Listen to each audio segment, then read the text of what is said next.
When rich people do crazy things. आज की video बहुत अच्छी होने वाली है क्योंकि कई लोगों को मिर्ची लगने वाली है और कई लोगों को न्यू इन्फॉर्मेशन मिलने वाली है। इसीलिए आपके अपने चैनल माइंडस्वैप को सब्सक्राइब कर लीजिए और इंस्टाग्राम पर भी फॉलो कर लीजिए, लिंक डिस्क्रिप्शन में है। चलिए मैं आपको 2 एग्जाम्पल देता हूँ जो हमको बहुत कुछ सिखाएंगे। हमारे पास सब्र या इनफ नहीं है तो। रजत गुप्ता जी का जन्म कोलकाता में हुआ था और वो बचपन में ही अनाथ हो गए थे। उनके मिड 40s तक रजत CEO थे मैनेजमेंट कंसल्टिंग कंपनी के, जो कि वर्ल्ड की प्रेस्टिजियस कंसल्टिंग फर्म थी। उन्होंने 2007 में रिटायरमेंट ले ली थी क्योंकि उनको यूनाइटेड नेशन और वर्ल्ड इकोनॉमिक फोरम में रोल मिल गया था। सिर्फ यही नहीं, उन्होंने पार्टनरशिप की थी बिल गेट के साथ उनके फिलैंथ्रोपिक कामों के लिए, और वो इस बीच 5 अलग कंपनीज के बोर्ड ऑफ डायरेक्टर भी बने थे जो कि पब्लिक लिस्टेड थी। कुल मिलाकर वो एक सक्सेसफुल बिजनेसमैन थे जो कोलकाता के स्लम से यहाँ तक पहुँच गए थे। सक्सेस के साथ उनके पास बेहिसाब वेल्थ भी आई थी और 2008 तक उनके पास $100 मिलियन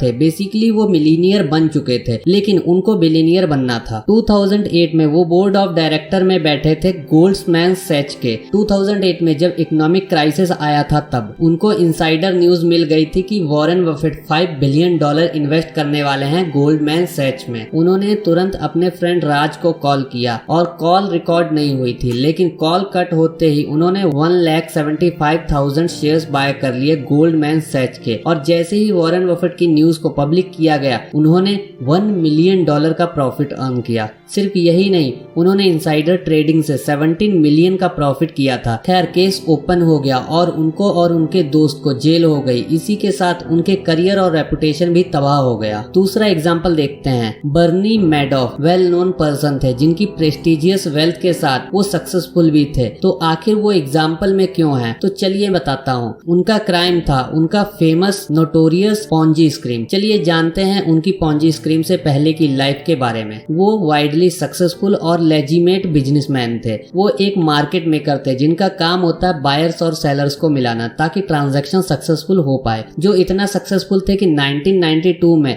वो $740 मिलियन का ट्रांजैक्शन एग्जीक्यूट करते थे, जो कि 9% था न्यूयॉर्क के स्टॉक मार्केट का। और उस टाइम उनका ये बिजनेस उनको 25 से $50 मिलियन का प्रॉफिट दे रहा था पर ईयर। उनका ये बिजनेस एक ह्यूज सक्सेस था, लेकिन उनके पास इनफ नहीं था उनकी वेल्थ का, जिसने उनको कंगाल कर दिया। उनका नाम रेपुटेशन सब ओवर कर दिया। चलिए इनफ को एक कोट से समझते हैं। To make money they didn't have and didn't need.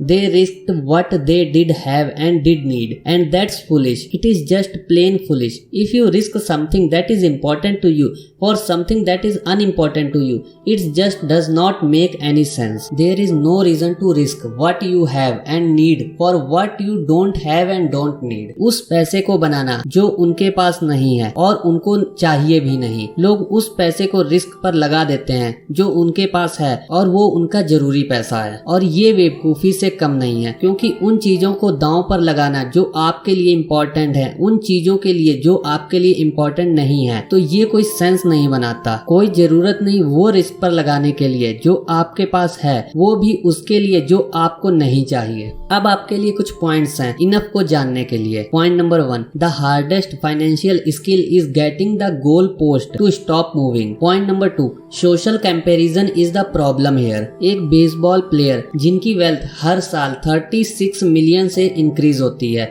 वो अपने आप को कंपेयर करते हैं टॉप 10 हेज फंड मैनेजर से जिनकी income $340 million per year increase होती है। और वो 10 हेज मैनेजर अपने आप को कंपेयर करते हैं टॉप 5 हेज मैनेजर से जिनकी वेल्थ इंक्रीज होती है $770 मिलियन पर ईयर से। और इसी तरह से वो मैनेजर्स अपने आप को कंपेयर करते हैं वॉरेन बफेट से जिनकी वेल्थ इंक्रीज होती है $3.5 बिलियन पर ईयर 2018 के हिसाब से। और वॉरेन अपने आप को कंपेयर करते हैं जेफ बेजोस से जिनकी वेल्थ इंक्रीज होती है $24 बिलियन पर ईयर 2018 के हिसाब से। कुल मिलाकर एक अगले स्टेप से कंपेयर करना सबसे बड़ी प्रॉब्लम है जिसको अवॉइड करना होगा। Point number 3, enough is not too little. सबसे आसान तरीका ये पता लगाने का कि आप कितना खा सकते हैं, आप तब तक खाते रहें जब तक आप बीमार ना हो जाए। इसीलिए रजत गुप्ता या बैनी बनने से बचें और पता लगाएं आपके इनफ के बारे में। Point number 4, there are many things never worth risking no matter the potential gain. कुछ अनइम्पोर्टेंट चीजों के लिए अपनी इम्पोर्टेंट चीजों को दांव पर ना लगाएं। इसी के साथ इस वीडियो को एंड करता हूँ। हम मिलेंगे अगले वीडियो में। इस चैनल को सब्सक्राइब कर लें और इंस्टाग्राम पर भी फॉलो कर लें, लिंक डिस्क्रिप्शन में है।